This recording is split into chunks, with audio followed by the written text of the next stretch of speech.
Time for the word on Wall Street. Top investors watching your money. Joining me right now is Kingsview Wealth Management Chief Investment Officer and Fox News contributor Scotty Martin, Bulltick Capital Markets Chief Strategist Kathryn Rooney Vera, and Michael Lee Strategy Founder Michael Lee. Great to see everybody this morning.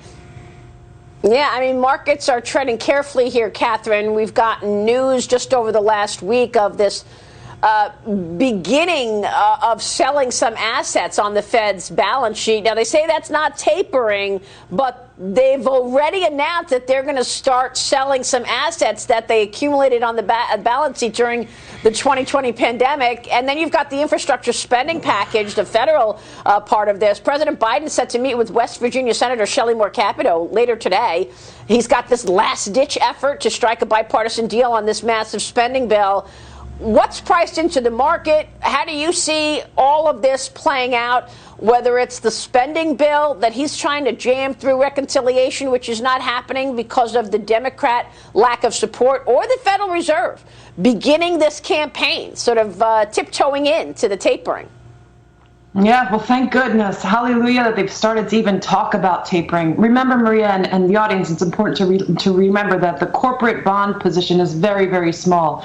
So that was a very unusual and unprecedented way to go about quantitative easing. So they're going to start to roll off some of those corporate bond holdings. The biggest companies, I mean, we're talking Apple, Daimler Chrysler, Anheuser-Busch. These were effectively being subsidized by the federal government. But the question I ask myself, Maria, is why this insatiable thirst by the federal government to increase spending? We had $6 trillion approved by Congress for COVID. We have $2.3 trillion remaining from those funds. This is data from the Bipartisan Committee for Responsible Federal Government.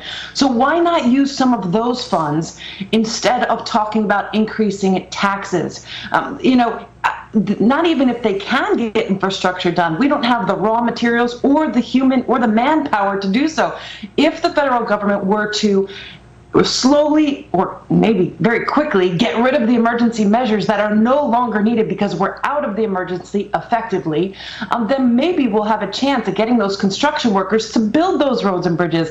But even as of right now, we have the money. It's in the COVID funds. We don't need to keep paying unemployment benefits that are keeping guys and gals on the sidelines. And this inexhaustible, I think, interest in indebting exponentially the United States government is very concerning. The markets, to answer your question, Maria, are completely pricing in a continuation of both monetary and fiscal policy. That's probably right.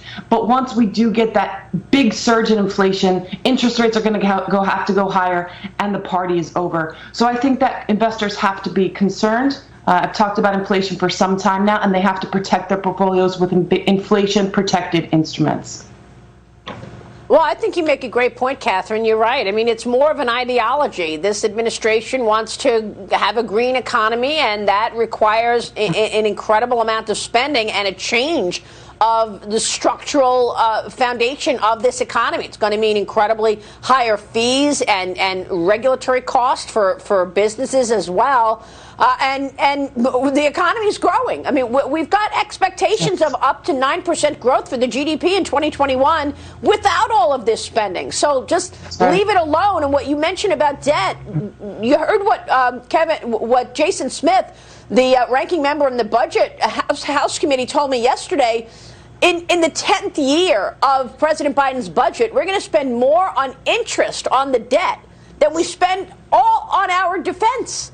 We spend more than $700 billion on defense. The debt interest is $914 billion in year 10, Kathryn.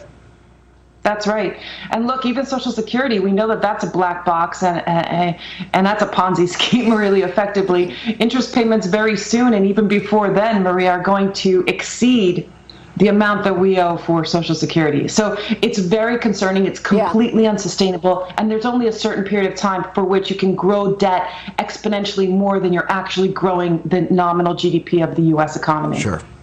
Oh, there you go. All right. Great word on Wall Street, everybody. Thank you so much. Scott Martin, Kathryn Rooney Vera, and Michael Lee. Great to talk with you. Have a wonderful Monday, guys. We'll see you soon.